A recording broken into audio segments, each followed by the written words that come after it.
Hi అండి. నమస్తే. నా ఛానల్‌లో 500 సబ్స్క్రైబర్స్‌కి రీచ్ అయిన సందర్భంగా మీ అందరికీ ధన్యవాదాలు తెలుపుకుంటూ స్వీట్ ఐటెమ్ చేశానండి.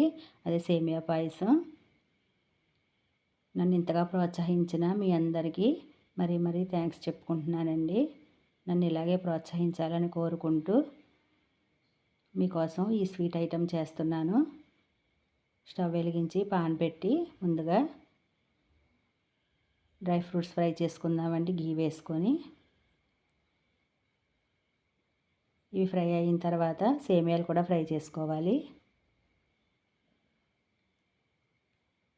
నెక్స్ట్ స్టవ్ మీద గిన్నె పెట్టి కప్పు సేమియాకి 6 కప్పులు పాలు పోసుకొని బాగా మరిగిన తర్వాత ఒక పావు కప్పు సగ్గుబియ్యం వేసుకొని నెక్స్ట్ సేమియాలు కూడా వేసుకొని బాగా ఉడికించుకోవాలండి.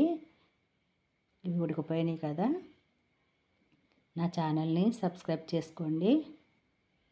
ఇప్పుడు నెక్స్ట్ కాజు కిస్మిస్ జీడిపప్పు వేసుకొని యాలకుల పొడి అలాగే షుగర్ వేసుకొని స్టవ్ ఆఫ్ చేసేద్దామండి. ఎంతో టేస్టీ అయిన సేమియా పాయసం రెడీ అయిపోయిందండి. తప్పకుండా ట్రై చేయండి. Thanks for watching.